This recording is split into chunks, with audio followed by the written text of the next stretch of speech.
You're listening to Linux News Log, separating the Linux and open source signal from the noise, a proud member of techpodcasts.com. Today's podcast is brought to you by audible.com. Get a free audiobook download at audibletrial.com/quicksurf.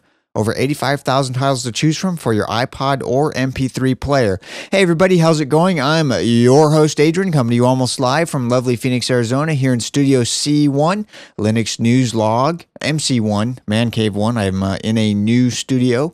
Linux News Log is a proud member of the Tech Podcast Network. If it's tech, it's here. Do feel free to head on over to techpodcast.com and check out all the other technology-related shows over there. I'd like to encourage everybody to check out my new daily tech show. You can find it online, tech.quicksurf.com. It's just a quick daily, audio-only daily rundown of the tech news of the day. And with that, let's go ahead and get into the stories for this episode. Starting off from Mashable, the Linux Foundation announces designated gurus for 2011.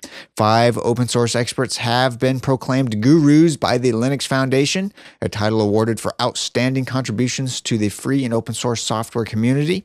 One of the reasons why Linux works so well is because of its community, an army of pro bono tech support and IT experts who, via forums and Q&A boards, will get you up and running, help you customize and configure, and be your safety net in the world of OSs without operating manuals. And believe me, that's very common even in the world of paid software that's not free and open source. From Reuters, Red Hat jumps as strong demand translates to solid outlook. The world's largest distributor of the open source Linux operating system sells JBoss, which allows customers to make web-based programs as a cheaper alternative to IBM's WebSphere and Oracle Corporation's WebLogic products. Brokerage Baird raised its rating on stock to outperform and said its discussions with IT professionals indicated that adoption of the JBoss product continued to broaden.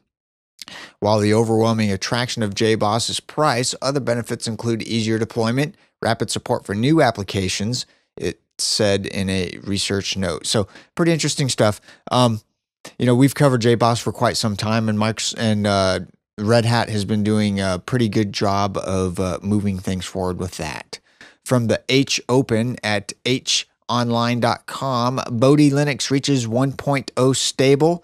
The Bodhi Linux developers have announced a stable version 1.0 of their Linux distribution with an Enlightenment-based desktop. Bodhi Linux is a minimalistic distribution which targets a minimum specification of a 300 MHz i386 system with 128 megabytes of RAM and 1.5 gigabytes of hard disk space. Built on Ubuntu 10.04 LTS core, it aims to follow the Ubuntu LTS release cycle by making minor releases every 3 months with updated software packages. Bodhi, the word, is the Buddhist Sanskrit term for enlightenment. So this is geared at a really low-end system, 300 megahertz. I mean, that's almost nothing. You can get that, that covers systems that are, as old as 10, going on 10 years old. So if you've got an old system, laying around that you'd like to kind of, recycle a little bit and use it for, basic email or web surfing or something of that nature, this is a good distribution for that. From eweek.com in their IT and security network security news, Google Chrome team fixes 6 high-risk flaws. On March 24th, Google sewed up 6 security holes in its Chrome web browser with an upgrade to the stable and beta channels for Chrome 10.0.648.204 for Windows, Mac, Linux, and Chrome Frame. The search engine, which in this upgrade also added support for the browser's password manager on Linux and fortified Chrome's performance and stability, paid out $8,500 to the discoverers of the 6 vulnerabilities, all of which were rated high risk. So good on Google. If you have not already upgraded, go get the latest version. From PC World, in their answer line section, or their answer line blog, there's a question posed, and I get this question all the time myself. Should I switch to Linux? I get emails all the time of people saying, hey, love the show, was considering Linux, do you think I should switch? Well, my answer generally is, well, it depends. is it going to be a good fit for what you want to do? You really need to define what you want to do before you even make the decision whether or not you should switch. The blog post here points out a couple of very valid points that you should take into consideration when you switch to Linux, if you decide to do so. The first thing you should know, there's a learning curve. Oh, yes, there is. Linux is much easier than it used to be, but it's not Windows. If you're used to a Microsoft operating system, which many people are, and even many people fumble around Microsoft's operating systems, Ubuntu will take some adjustment. You also have to worry about applications. While there are plenty of Linux apps out there, you won't find the rich and powerful selection you get with Windows. Stuff like Adobe Creative Suite, Photoshop, Premiere Pro, Dreamweaver, Flash, Flash Media Encoder, Adobe Media Encoder, all the good stuff that lets you do really solid content creation. In my case, I do a lot of content creation, as you probably imagine. There's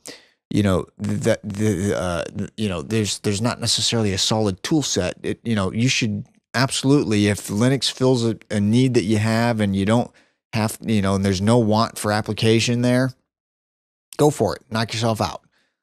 Make sure you have an exit strategy if it doesn't work out, though, because, a lot of people, they go, oh, yeah, and they want to try Linux, and then they discover that, they can't. Other things to consider if you're, a heavy iTunes user and you've got a bunch of stuff that you bought from the iTunes store. Well, guess what? None of that's going to work with Linux unless it's the iTunes Plus versions that aren't encrypted. Any TV episodes, movies that you bought, none of that's going to work in Linux. I mean, sure, it's H.264, but Linux doesn't support Apple's Fair Play. So there are things that you need to take into consideration. Oh gosh, I have a scanner and a camcorder and this digital camera and, all this stuff, this video card and this, awesome sound card that I have for recording audio. And, is all that actually going to work in Linux? Wireless cards are a huge pain point, have been for a while.